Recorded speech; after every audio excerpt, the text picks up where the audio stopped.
Pero antes de empezar a hablar de la palabra culpa, creo que el orden correcto sería hablar primero de pecado, ¿no? Hablar del concepto de pecado bueno, que se las trae, ¿no? Que es un tema que tiene lo suyo. De hecho, yo, donde puedo poner muy en práctica y donde voy a ir testando todas estas cosas que vamos a ir hablando y las cosas que he ido aprendiendo, es sobre todo en mi vida personal, y luego también en las terapias. En los procesos terapéuticos me encuentro con la realidad, ¿no? Con la realidad humana, con problemas de verdad, problemas muy gordos. Hace poco he tenido una sesión de terapia muy potente, donde he estado hablando con una persona que está metida en un lío muy potente. Estoy hablando yo lo llamaría un secuestro, ¿eh? O sea, una situación de secuestro de su propio hijo. O sea, una señora secuestrada por su hijo en su propia casa. O sea, eso es literal, lo que estoy diciendo. Con maltrato, con cosas. O sea, ahí es donde se ve y donde podemos entrenar nuestra filosofía, ¿sí? Y ahí es donde se pone la cosa de verdad, ¿no? Y bueno, y el pecado existe. Voy a empezar un poco como dicen que decía Buda, ¿no? El sufrimiento existe. Bueno, pues yo digo que el pecado existe. Y sé que es una palabra así como trasnochada. Yo sé que hay quien quiere quitarla. De hecho, he estado leyendo un poco sobre la etimología y tal, y cómo la religión católica pues ha ido poco a poco sustituyendo la palabra y la utiliza menos y tal. Yo no comparto eso. Yo creo que la palabra pecado tiene su sitio. Sé que hay quien no quiere utilizarla, pues haya cuidados, pero creo que es una palabra muy acertada. Sé que hay quien la quiere sustituir pues por lo mismo que no quieren hablar de castigo y quieren hablar de consecuencias. Hay algunos que en educación quieren hablar de consecuencias y no de castigos, cuando consecuencias es una palabra neutra. Consecuencia puede ser premio o castigo, pero consecuencia es una palabra que todavía no especifica suficientemente qué tipo de consecuencia, ¿no? Y bueno, creo que para concretar más la consecuencia, pues podemos hablar de premio, y está muy bien hablar de premio, y por qué no hablar de castigo. No es que esté bien el castigo nadie lo quiere, pero la palabra sigue siendo acertada, entiendo, ¿no? Pues en esto, el pecado, ¿cómo definiría yo? Primero, parece que etimológicamente nos deriva ya a un concepto de delito, falta, o yo lo llamaría error. Error. Pero claro, cuando hablamos, por ejemplo, de delito, en las descripciones que he ido encontrando hablaban de delito. Delito suena más, por lo menos a mí me suena más, a pecado. Es una palabra acertada. Dices, ¿lo preguntas? Yo entiendo que sí. Yo entiendo que sí. Es un poco lo que voy a defender, además, ¿no? Eh, Cuando hablamos de delito, a mí me lleva hacia la ley, las leyes humanas y cómo pues podemos cometer delito con esas leyes, ¿no? No somos leales a esa ley, no somos fieles a la ley y, bueno, pues hemos cometido un delito, ¿vale? Pues me parece una palabra acertada, hablar de delito. Una falta, pues entiendo, no sé, a mí me lleva a una especie de delito, pero más pequeño, ¿no? Es como un delito pequeño, una falta, ¿no? Que no es algo tan grave, pero también me lleva un poco ahí, ¿no? ¿Hacia dónde me lleva la palabra pecado? Hacia una falta o delito o error. Yo creo que sería la palabra más acertada, sería error. Error para con las leyes de la vida. Un error con las leyes de la vida. Para mí eso es un pecado, ¿eh? Yo definiría pecado como el error ante las leyes de la vida. ¿Mm? Y cuando digo leyes, ¿qué es una ley de la vida? Una ley de la vida, bueno, uno puede escribir lo que quiera, pero una ley no es ley porque esté escrita. Una ley es ley porque existe. Digamos que para mí, o desde donde yo lo entiendo, hasta donde yo comprendo, una ley es una realidad de la vida, ¿sí? Por ejemplo, podemos hablar de las grandes leyes, ¿no? La ley de evolución, la ley del karma, que luego hablaremos algo si nos da tiempo, la ley de semejantes, la ley de economía, esas son las grandes. Y luego están las pequeñas, las de todos los días, por ejemplo, la ley de la gravedad, ¿no? La ley de la gravedad no es una ley porque Newton hablara de la gravedad, es una ley porque existe, porque es una realidad. Todos conocemos la ley de la gravedad, ¿verdad? No creo que nadie lo diga, pero lo podríamos decir. ¿Por qué no hablar de la ley de la temperatura? Se podría, ¿no? Porque también es una realidad. La temperatura existe, es una realidad como la gravedad, como otras realidades, y en esa medida podemos ser fieles, podemos ser leales o coherentes con esas leyes o no. Las leyes están ahí y yo puedo ser coherente con la ley de la gravedad o puedo cometer errores con la gravedad. Si cometo un error con la gravedad, por ejemplo, me acabo cayendo, ¿no? Entonces, digamos que eso sería un pecado. Es un pecado porque he sido incorrecto, he sido desleal, he sido infiel a la ley de la gravedad, ¿sí? Hombre, sería un pecado muy venial, sería un pecado muy pequeño, o no. Me voy a corregir a mí mismo, porque con la ley de la gravedad la puedes liar muy parda, ¿no? Sí, sí, sí, me corrijo, ¿eh? Puede ser pequeño o muy grande, ¿no? Y de la misma manera, uno puede cometer un error con la ley de la temperatura, ¿no? Ahora, además, que empieza a cambiar el tiempo y dices, pues, ¿qué me pongo, no? ¿Salgo con chaqueta, salgo sin chaqueta? Y bueno, pues según dónde vayas, si quieres cruzar Groenlandia y lo haces en pantalón corto, pues igual la has liado muy parda, ¿no? No sé si tiene sentido lo que voy diciendo, ¿no? Entonces, ¿qué es un pecado? Un pecado es una deslealtad, una infidelidad para con las leyes de la vida, ¿no? ¿Qué os parece la definición? ¿Sí? Eso es. Dice así, ¿no? Hay una ley hecha por los humanos para poder convivir entre bichos e ir contra ella es delito y se castiga por humanos. Y hay una ley universal, yo diría hay muchas leyes, podemos hacer un esto general, pero luego hay muchas leyes pequeñas, e ir en contra de ellas se castiga con el sufrimiento. Sí, señor. Sí, señor. El, ¿Quién es el vigilante? El vigilante del pecado. Porque yo suelo utilizar la palabra pecado cuando la falta o el delito o el error se comete con las leyes de la vida. Y luego ya pues podemos hablar de otras palabras que son delito, falta o otras palabras para las leyes de los humanos, ¿no? ¿Quién es el vigilante? ¿Quién es el policía que se ocupa de los pecados? Y bueno, se entiende la pregunta, pero ¿sabéis por dónde voy? ¿Alguien adivina esto? Yo sé que las preguntas a veces no hay quien las entienda, ¿eh? Esto me pasa a mí también con Madaba. A veces hace una pregunta y dice, es que no sé lo que me está preguntando, ¿no? Pero, ¿quién es el policía que se encarga de vigilar el tema de los pecados, el tema como dice aquí, los delitos o las faltas que podemos cometer con las leyes universales? El Dharma. Sí, señor, el Dharma. La ley, la ley primera, la ley más importante, el Dharma.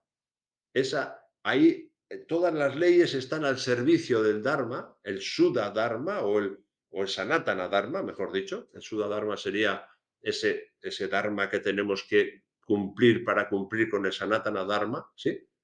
Entonces, el Dharma yo no sé si el Dharma, bueno, ya sabéis que me gusta sacarle punta a todo, pero tal vez yo diría que el Dharma es la ley, ¿sí? El Dharma es la ley, ¿no? El Sanatana Dharma es la ley. Pero el policía en concreto, yo diría que es el karma.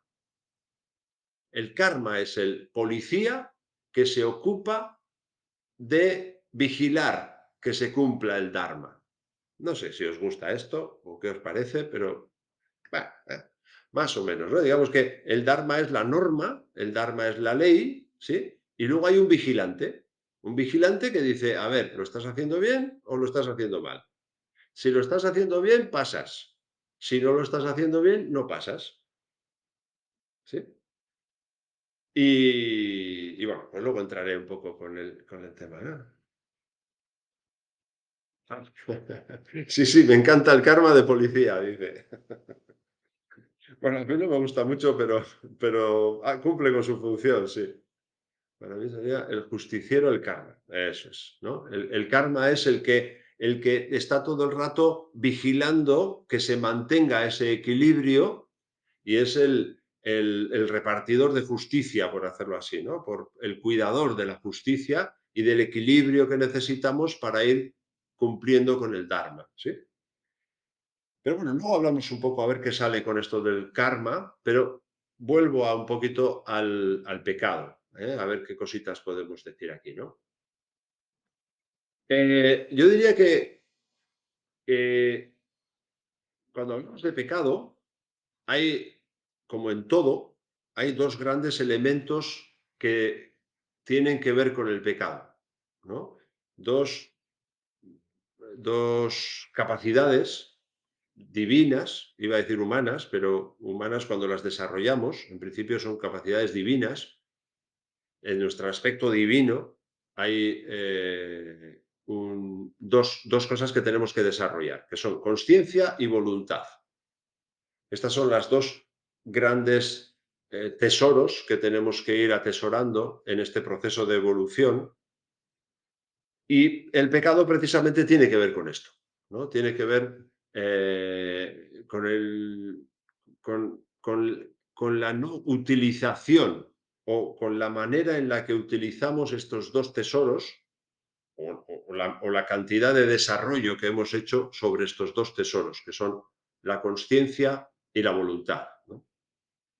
En función del uso que hagamos de estas dos habilidades, pues vamos a cometer más pecados o menos pecados.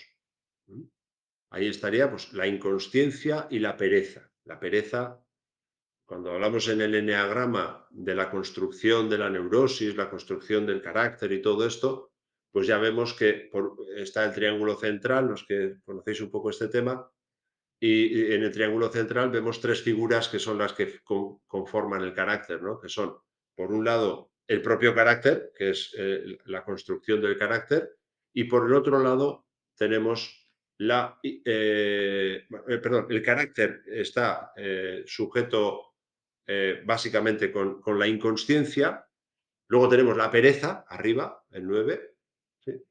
Y por otro lado está la cobardía, ¿eh? La cobardía sería el elemento, digamos, consecuencia de esa pereza psicoespiritual y de esa ignorancia. O sea, esas dos empieza ya la construcción del pecado, empezando por la cobardía y todo lo que conlleva eso, ¿no? Y todo lo que va por ahí, ¿no? Entonces, bueno, si queremos pecar menos, así resumiendo, si queremos pecar menos, pues más conciencia y más voluntad, ¿no? Por eso a veces cuando me preguntan, ¿y para qué sirve meditar?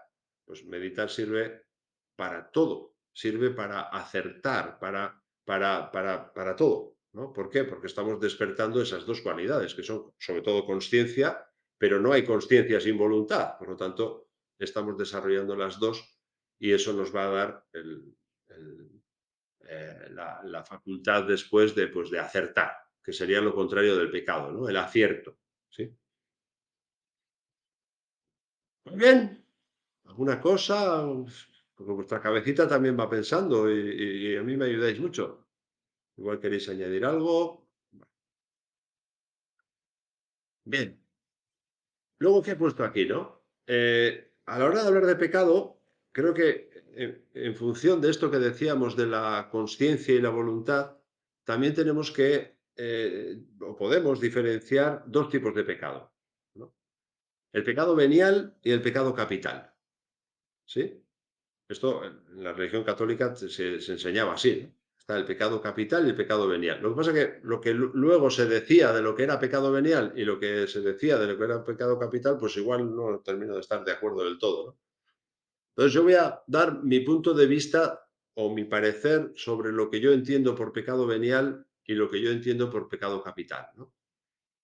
El pecado venial es el pecado pequeño y el pecado capital es el pecado grande. Entonces, ¿qué es un pecado pequeño? Hombre, pues un pequeño error puede ser un problema gordo en cuanto a que te complique la vida mucho, ¿no? Un despiste conduciendo, un despiste cuando vas por la calle, un pequeño despiste puede suponer un problema muy serio. Igual acabas tetrapléjico en la cama y el resto de tu vida pues va a ser complicada, ¿no? Pero a nivel kármico, eso no sería tan grave. Sí que sería grave a nivel de esa encarnación. En esa encarnación la has liado parda. Pero entiendo que eso a nivel kármico no apunta tanto. No pierdes tantos puntos a nivel kármico. No sé si me voy explicando, ¿no? Entonces, ¿qué es para mí un pecado venial? Un pecado venial, sobre todo, la característica es la consciencia que hay en el pecado.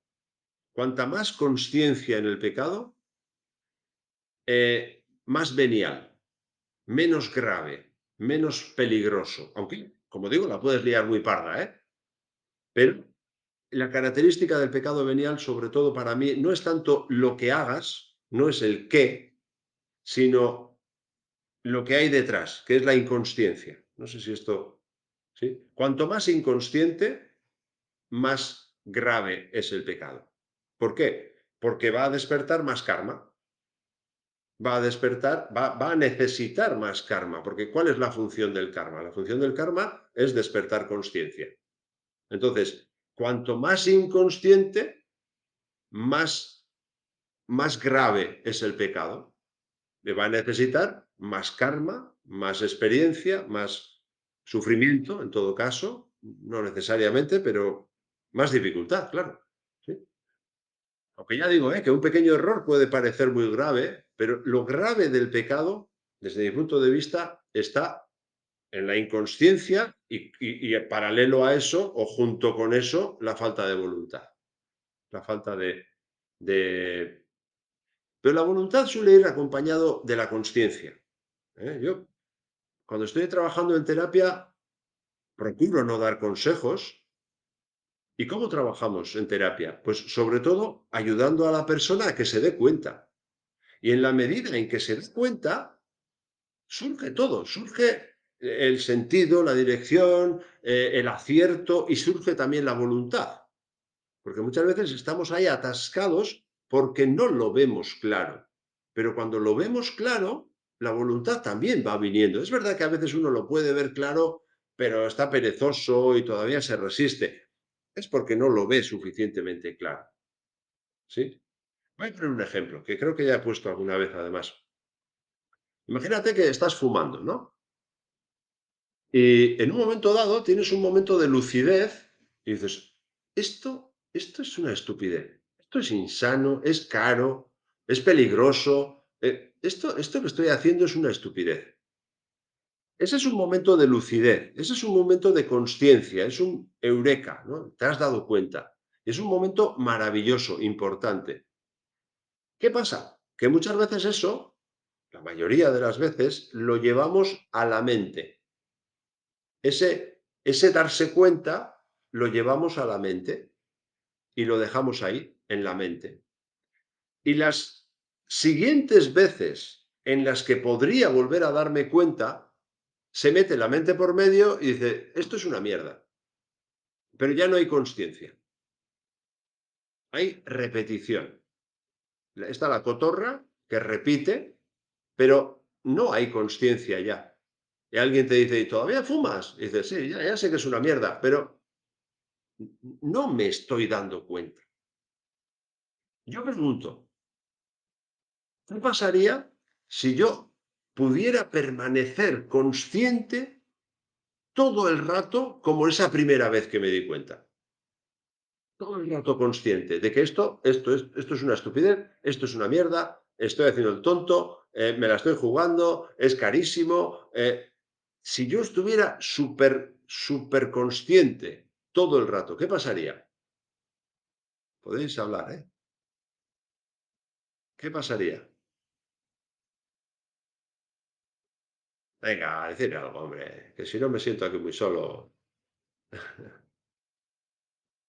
¿Qué pasaría si yo estuviera todo el rato consciente? ¿Alguien? Que dejaría de fumar. No podría, no podría seguir fumando. Eso que a veces se llaman remordimientos de consciencia, ¿no? O de conciencia, ¿no? Es como que ahí hay algo que no te deja, no te deja, ¿no? ¿Y qué? ¿Por qué el ser humano peca? ¿Por qué los seres humanos pecamos? Por inconsciencia, por inconsciencia. Es por eso. ¿Por qué una persona puede cometer una barbaridad y dormir a pierna suelta? Y dormir estupendamente. O prepararse para volver a hacerlo mañana, otra vez, ¿no? Sí, el cuerpo físico tira mucho, pero la consciencia tira más, ¿eh? Es verdad que el cuerpo, las emociones, el deseo, el ego tira mucho, pero el ego tira en función de nuestra debilidad espiritual. Es decir, el poder del ego, eh, digamos que es directamente proporcional al nivel de inconsciencia. Cuanto mayor es el nivel de inconsciencia, más poder tiene el ego. Y cuanto mayor es el nivel de consciencia y por lo tanto también de voluntad, más chiquito se va haciendo el ego. No tiene tanto poder. Lo que pasa es que, claro, como lo que falta es consciencia, pues parece que el ego tiene muchísimo poder, ¿no? Dicen que en el país de los ciegos el tuerto es el rey, ¿no? Entonces, el ego sí, tiene fuerza, pero ¿por qué tiene fuerza? Pues por nuestra falta de consciencia. Yo lo veo constantemente en las terapias. Cuando la persona se da cuenta, es que no hace falta decirle no. Es que no hace falta, ¿eh? Yo me acuerdo de un caso así concreto de una persona que tuvo 3 brotes psicóticos con ingreso en el psiquiátrico, pasándolo muy mal, deprimido, hasta que un día hizo así. Estaba en una situación de maltrato de su pareja, en este caso él era hombre, ella era la que le estaba apretando mucho las tuercas, y hasta que lo vio.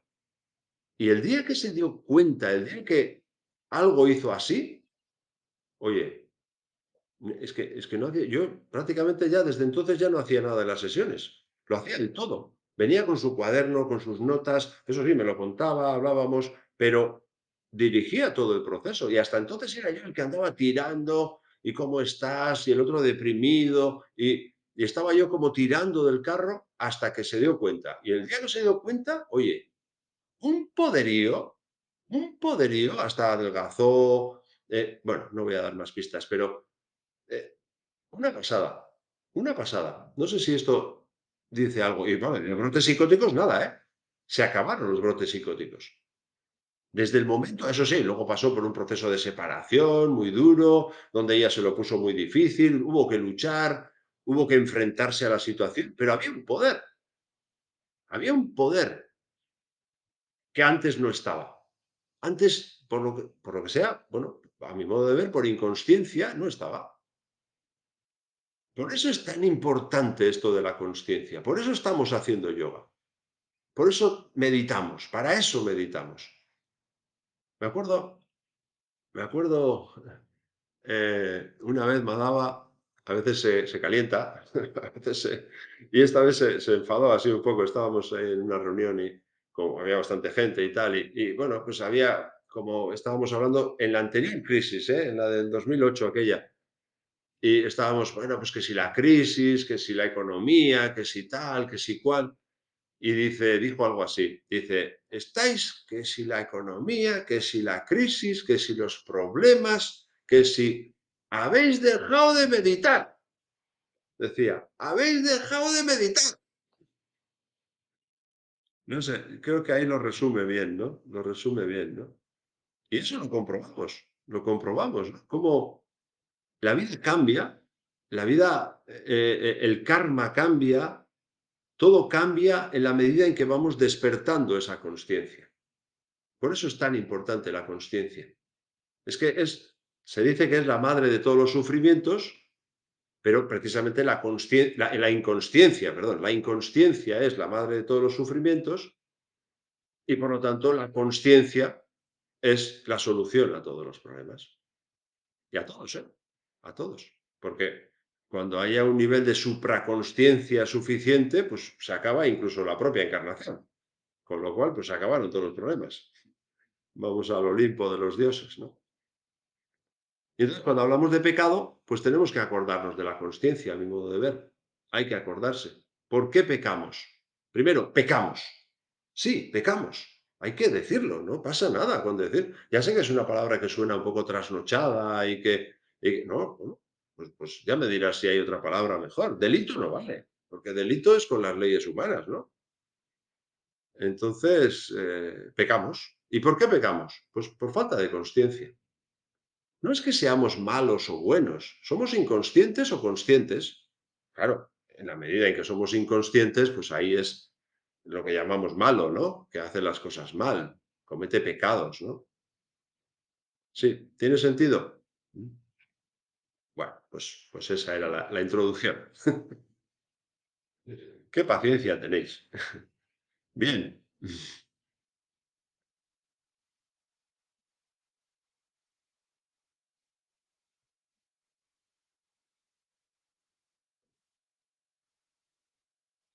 ¿Llevadera? Sí, llevadera, más llevadera. Sí. Yo soy partidario de no suavizar demasiado, tampoco de encrudecer demasiado, tampoco hace falta poner un lenguaje demasiado crudo. Yo aprendí, cuando fui a una de mis primeras terapias, mi terapeuta, con el que aprendí muchísimo, me dijo: "Mira, a la caca llámale caca y al merengue llámale merengue". Y ya sé que la caca suena feo, a que suena feo la palabra caca, ¿verdad? Y podemos poner heces, podemos poner, pero ¿qué más da? Si es feo. Entonces, lo que sí aprendí es que a lo feo hay que llamarle feo y a lo bonito hay que llamarle bonito, porque si no, vamos como confundiendo, ¿no? Imagínate que viene uno y te dice, eh, ay, mi marido creo que está cometiendo un error porque está abusando de nuestra hija. Mm, No sé si me explico. ¿Eh? Quiero decir, cuando una cosa está mal, tiene que sonar mal. Yo no soy partidario de eso. Tampoco pasa nada, ¿eh? Si uno sabe lo que está diciendo y... Pero a veces entramos en lo políticamente correcto y lo que antes era robar ahora es hurto y lo que antes era robar ahora es malversación de fondos. Y, y- vale, vale. Sí, sí, sí. Bien, bien, está bien. Grave, pero claro, pero es que grave puede ser gravemente bueno. Grave, fíjate, la palabra grave, ¿sabes de dónde viene? Viene de gracia, de gracia, ¿eh? Ahí viene está grande, grave, grano, alegría, garganta. Bueno, hay muchas palabras que vienen de la palabra gracia. Entonces, grave significa algo grande, pero grande puede significar bueno. Claro, cuando tú me dices, ¿eh? ¿Perdón?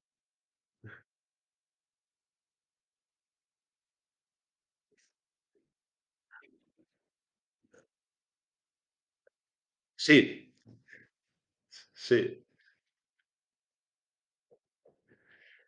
sí, pero yo creo que hay que recuperar las palabras. las tenemos que recuperar. Eso es como cuando, por ejemplo, me pasa también, a veces suelo entrar en el terreno espiritual en algunas terapias y lo hago con mucho cuidado porque en el momento en que empiezas a hablar de espiritualidad, hay gente que ha tenido malas experiencias con la religión, o sea, yo que sé, ha ido a un colegio de monjas o un colegio de frailes o algo así, y enseguida empiezan como a echarse para atrás, ¿no? Entonces es donde procuro, a veces no lo consigo, pero procuro diferenciar la espiritualidad de la religión. Pero tenemos que recuperar las palabras, porque si no sería como, es que habría tantísimas palabras que vienen de la religión, que vienen, porque han sido los traductores, han sido los escribanos, hay muchas palabras que nos van a sonar a la religión. Unas nos sonarán más, otras nos sonarán menos, pero el lenguaje viene de ahí. Claro, dejar esas palabras a la religión, yo creo que sería renunciar a un lenguaje que tiene que ser nuestro. Yo eso defiendo, ¿eh? Yo defiendo que, es decir, ¿la palabra pecado es de la religión? No, para mí es un concepto espiritual, porque, porque es una falta con la espiritualidad, no con la religión. Sí, ya sé que cuando se la digo a alguien, ese alguien puede no entenderme bien porque se mete en los filtros de la religión, ¿no? Bueno, es un trabajo más, pero a veces ya sabéis que el camino corto es el del diablo y el camino largo pues requiere un poco más de trabajo, requiere ir educando en el lenguaje, ¿no? Es como, por ejemplo, la palabra Dios, pues que no la pueda utilizar. Y no la puedo utilizar porque la religión la ha estado utilizando y pues la ha dejado como la ha dejado y la ha utilizado para lo que la ha utilizado y entonces ya no puedo decir Dios. Y yo tengo compañeros que me dicen, yo nunca utilizo la palabra Dios. Digo, pues yo sí, porque no quiero que se quede ahí en la religión. La palabra Dios creo que es, no es de nadie. No, no. Es como que se la quedan estos, ¿no? Y digo, ¿qué se la van a quedar? Digo yo, ¿eh? Yo soy un poco rebelde en ese sentido. Oye, que cada uno haga lo que quiera, ¿eh? Yo por hablar, yo por no callar, ¿no? Pero yo creo que es que hay tantísimas palabras, ¿no? Joder, fijaros cuando estuvimos hablando de la fe. Anda que no hay palabras que tienen que ver con la fe. Fidelidad, fertilidad, fecundidad. Bueno, hay un montón, ¿no? O con la palabra gracia, ¿no? Que, pues, grande, grave, grano, gracioso, alegría, eh, ¿no? Hay un montón de...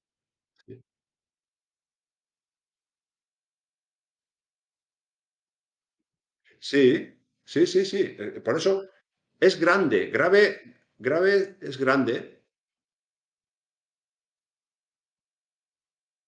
Mm, claro, pero eso ya es la connotación. Eso ya es la connotación. Eso es. Bueno, puede tener esa connotación, pero la palabra grave no significa, no tiene un significado negativo, tiene un significado neutro, que tiene más que ver, bueno, neutro apunta hacia grande, pero no hacia negativo, ¿no? En cambio, la palabra pecado,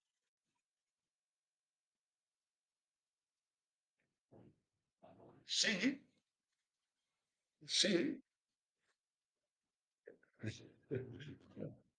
Bien, bien, bien, bien. Sí, no, no, no, no. Está bien, está bien, está bien.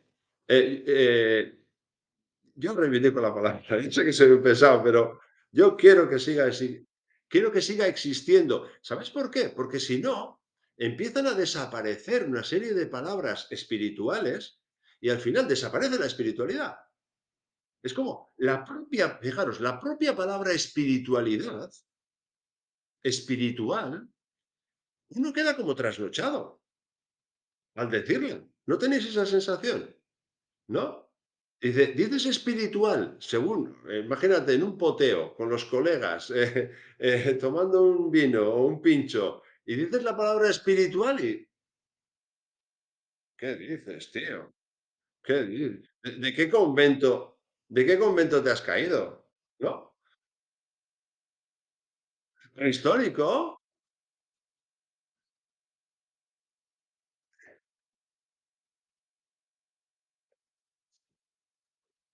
por qué no?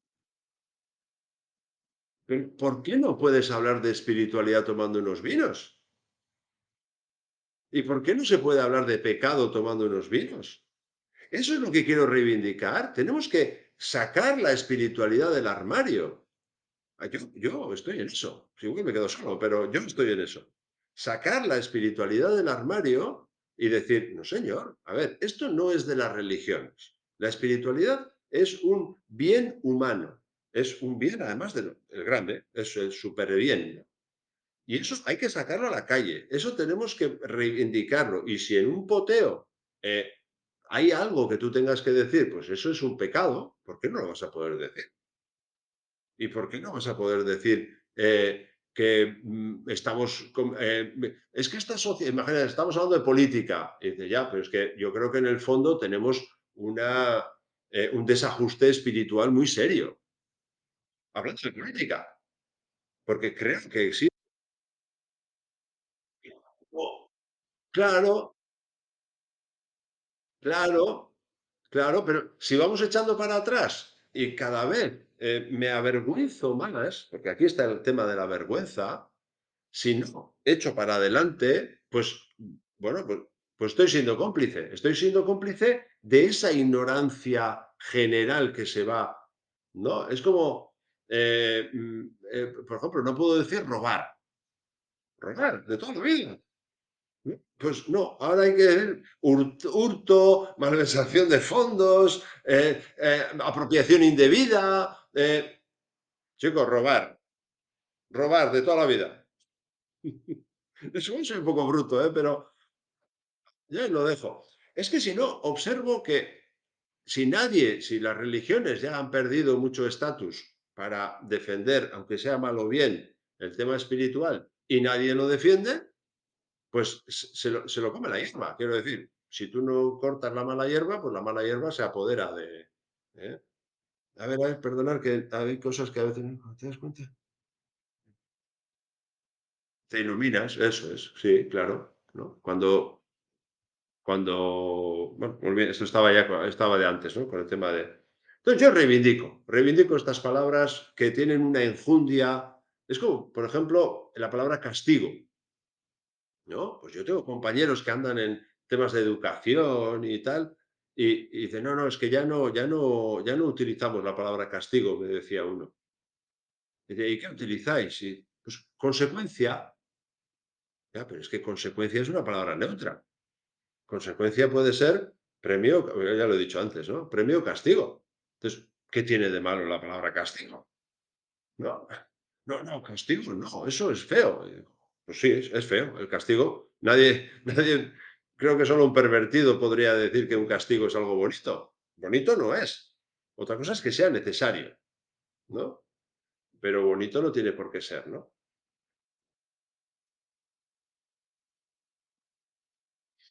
Bueno, he leído por ahí y una persona, hay una palabra que me gusta, o sea, una página que es Etimologías de Chile y hablaba de pie, que viene de pie y pie de tropezar, ¿no? Que es como un tropiezo, ¿no?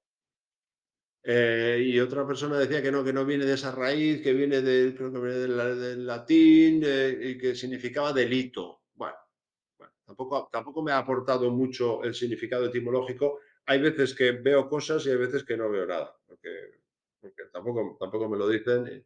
Y entonces, pues bueno, pero bueno, sí que parece que todos coinciden en el tropiezo, error, delito, falta. Y es verdad que ahí en esa definición no hablaban del concepto espiritual y para mí la palabra pecado tiene que estar ligada al concepto espiritual. Para mí eso sí que tiene que ir ligado. Porque si no sería otra cosa, un delito, una falta, un error o lo que quieras, ¿no? Pero si está ligado a las leyes universales, a las leyes de la vida, pues para mí eso sí que es un pecado, ¿no? Y luego el pecado puede ser venial, capital.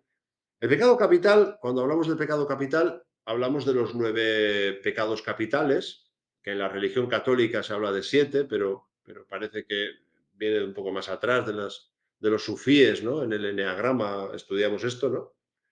Y ahí se habla de los 9 pecados capitales, Y bueno, pues vamos viendo que cuando empezamos a estudiar esto, pues vamos viendo que son elementos de culto. Los 9 pecados capitales son elementos de culto.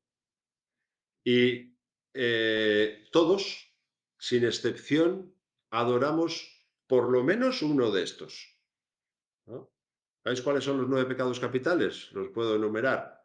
Son la ira, el orgullo, la vanidad, la envidia, la avaricia, la cobardía, la gula, la lujuria y la pereza. Qué bonito suenan, ¿verdad? Mira, aprovecho, aprovecho, Rosa, esto va para ti, bueno, para todos, ¿eh? Eh, en el eneagrama, cuando se habla de los pecados capitales, hay últimamente, y cuando digo últimamente hablo ya de, no sé, 10, 12 años atrás, últimamente, libros de eneagrama que lo que han hecho es cambiarles el nombre también. Cambiarles el nombre a estos pecados para que no suenen tan fuertes. Por ejemplo, al carácter orgulloso le llaman el ayudador. Al carácter iracundo le llaman el corregidor. Al cobarde le llaman el prudente. ¿Sabes qué pasa con esto? Que cuando uno empieza a mirarse y empieza a descubrirse a través de los ojos del eneagrama, si se topa con estas palabras, en lugar de desenmascarar el ego, y lo enmascara más. Porque ¿quién no quiere ser ayudador? ¿Quién no quiere ser aventurero? ¿Quién no quiere ser poderoso? ¿Quién no quiere ser mediador o facilitador? ¿Quién no quiere ser prudente? En lugar de ir a limpiar, lo que hago es ensuciar más. Hay una frase muy buena de Rudra que dice, los seres humanos invertimos en pecado mientras creemos estar invirtiendo en virtud. Eso es lo que hace que un pecado sea sobre todo capital. Mejor dicho, sobre todo eso es lo que hace que un pecado sea capital. He puesto las palabras mal. No sé si se entiende. ¿Voy bien? ¿Se me va entendiendo? ¿No?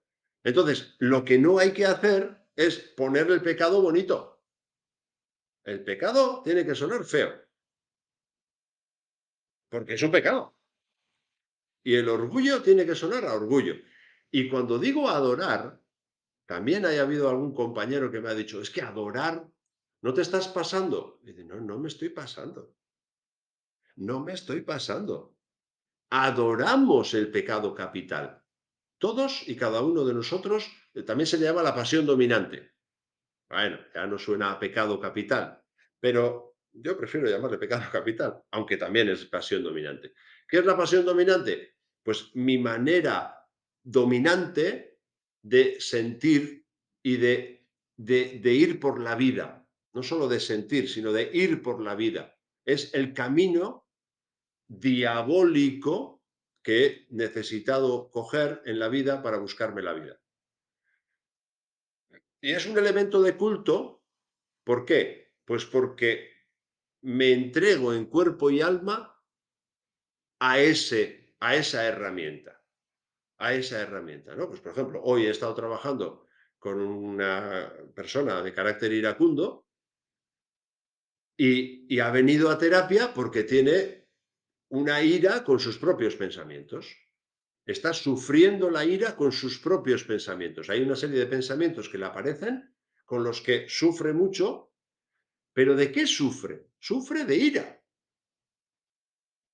Sufre de ira y hasta que no ha empezado a ver la ira, pues se creía que lo que estaba mal eran los pensamientos. Decía, no, es que mis pensamientos están mal. Y digo, pues no están mucho peor que los míos.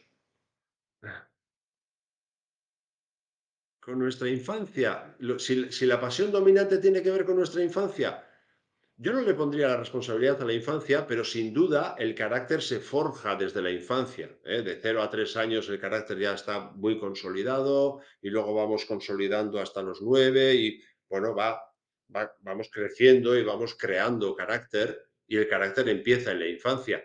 Pero la responsabilidad no es de la infancia, es nuestra, es del sujeto. El sujeto es el que necesita tomar un camino, necesita coger un camino, buscarse la vida y como no sabe hacerlo directamente hacia el ser, no sabe hacerlo hacia el interior del eneagrama, pues lo hace hacia el exterior del eneagrama, que es la fuerza diabólica, ¿no? Ya sabéis, hay dos sentidos en la vida. El sentido diabólico, que significa separarse, el sentido separador, y está el sentido simbólico, que es el espiritual o el yoga, ¿no? ¿Sí? Entonces, sí, en ese sentido, la pasión dominante y el carácter se van forjando desde la infancia, pero ojo, hoy, por ejemplo, he estado en otra terapia donde esta persona decía, yo es que tengo este carácter por lo que me pasó en la infancia, que eran una serie de abusos y tal. Y yo digo, no, no, no está, bueno, no se lo digo así tan resumido, pero no está bien en pasarle la responsabilidad a los hechos de la infancia. No, no, los hechos de la infancia son los hechos y yo he respondido de esta manera a esos hechos.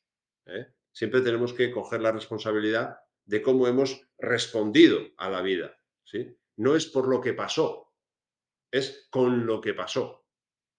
Hay una diferencia ahí, ¿sí? ¿Se entiende? Yo he crecido de esta manera con lo que pasó. ¿Qué pasó? Pues toda la infancia. La infancia es una época muy dura. Solo aprender a andar ya es una puñeta, ¿no? Aprender a andar, aprender a hablar. Tú imagínate que te sueltan ahora en la calle y no sabes hablar, no sabes andar, no sabes controlar tus esfínteres, no sabes... Es durísimo, durísimo. Es un aterrizaje, vamos, un, es- un estrellarse, ¿sí? Venga, Dara.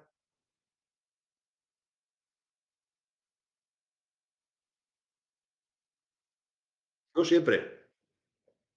No, no, no, no siempre. No siempre. No, no. Mira, hay una viñeta, a mí me parece muy interesante, ¿no? Son dos hermanos gemelos, que uno es alcohólico y el otro es totalmente abstemio. Y a uno le preguntan, ¿y tú por qué eres alcohólico? Y dice, "Pues porque mi padre bebía". Y le preguntan al otro, ¿y tú por qué eres abstemio? ¿Por qué? Porque su padre bebía. Exactamente. Quiero decir, tú puedes tener dos padres extremos y tú salir tranquilo, ¿eh? Es decir, ahí está Eric Berne, que era el fundador del análisis transaccional, lo llamaba el lenguaje marciano de los niños. Él hablaba del lenguaje marciano de los niños. ¿Qué significa esto? Él decía que los niños tienen un lenguaje marciano para codificar la experiencia de la vida, que codifican a su manera, de manera muy marciana. ¿Por qué? Pues porque tienen el disco duro vacío. Entonces van aprendiendo en función de lo poco que saben. Ya sabéis que aprendemos en función de lo que ya sabemos, ¿no? Entonces, por supuesto, está en la sabiduría profunda que es el alma, el ser, ¿no? Pero en la personalidad, en la mente, todo eso, con un niño está vacío, es un disco duro prácticamente vacío, ¿no? Y entonces las experiencias las van metiendo ahí, las van recogiendo con cuatro datos. Entonces, uno puede tener un padre maltratador y salir, yo qué sé, el otro puede tener un padre muy cariñoso y salir malcriado, pero el hermano de ese, que tiene también un padre muy cariñoso, pues sale no sé cómo. Y, de hecho, yo tengo dos hijas y obviamente no las he educado igual, porque es imposible educar a dos personas igual, aunque sean gemelas, ¿no? Y si llevan 4 años, pues ya no te digo nada, ¿no? Pero pero funcionan diferente. ¿Y por qué funcionan diferente? Primero, porque son seres diferentes, que tienen necesidades kármicas diferentes y luego tienen un recogimiento de la información diferente, ¿no? Entonces, vamos, Pues sin duda los padres tienen una influencia en los hijos, pero no es tanta, ¿eh? No es tanta como pensamos. A ti te regalan un rosal y te regalan un manzano y tú los puedes cuidar igual, pero vas a tener 2 cosas muy diferentes. Uno te dará manzanas y el otro te dará rosas. Y dices: "Joder, pues si yo lo he regado, lo he podado, lo he cuidado, le he puesto al sol, le he pu". Sí, pero mira, te sale un rosal y un manzano. No, sí. Claro que influye, por supuesto. Hombre, si tú le pegas una paliza a tu hijo todos los días, pues, hombre, eso de alguna manera le va a influenciar. Y luego, igual de mayor se hace asistente social, ¿eh? Pero pero pero le va a influenciar, claro que sí, ¿no? Todo cuenta, ¿eh? Todo cuenta. Entonces, como padres tenemos que hacerlo lo mejor posible, pero tampoco somos dioses, ¿eh? O sea, no ojalá, bueno, ojalá no. Bueno, iba a decir ojalá pudiéramos, pero qué va, eso sería tremendo. Lo bueno de la historia es que tus hijos van a crecer por donde tengan que crecer, eh, no voy a decir hagas lo que hagas, pero tampoco tenemos tanto poder, ¿no? Sí, claro. Claro, ahí está su propia pasión, su karma, su alma, que tiene también unas experiencias que vivir, ¿no? Tú puedes de hecho, lo vemos, ¿no? Hay veces que tú tienes un hijo que va de una manera hasta una edad y de pronto, oye, se enamora de un hijo, o sea, de un tipo, un yonki, y de pronto se empieza a torcer, torcer, torcer, y dices: "Joder, ¿qué ha pasado aquí?", ¿no? Sí, iba bien, pero de pronto, pues no. Dices, ¿cómo es posible, no? ¿Cómo es posible que? Pues porque tiene que vivir esa experiencia y tiene que ir por ahí, ¿no? Sí. Bien. Y bueno, pues ahí están los pecados, ¿no? Hay que acordarse de ellos. Es bueno saberlos, ¿eh? Conocer el pecado, conocer cuál es mi pasión, el Dios al que yo adoro. Esto es importante saberlo, porque eso va a cambiar luego mucho la manera en la que vivo. Lo que decía antes, ¿no? Cuanta más conciencia, mejor, ¿no? Para no invertir en pecado, sobre todo, ¿no? Para no invertir en pecado, ¿no? Hay, yo qué sé, una persona que va salvando al mundo y no se ha dado cuenta de que lo que hay es orgullo, por ejemplo, ¿no? Sí. En el mundo del yoga pasa además otra cosa. En el mundo del yoga y del camino espiritual, en las religiones también pasa, que a veces nos ponemos un atuendo encima de otro. O sea, si ya teníamos un atuendo que era nuestra pasión dominante y nuestro pecado capital, en lugar de pegarnos una ducha y hacer limpieza de esa pasión, luego nos ponemos el atuendo de yogi, ¿no? Y ahora vamos de yogis por la vida. Entonces, eso es como echarse colonia sin haberse duchado. Que se queda en una cosa y hay que tener cuidado, hay que tener cuidado.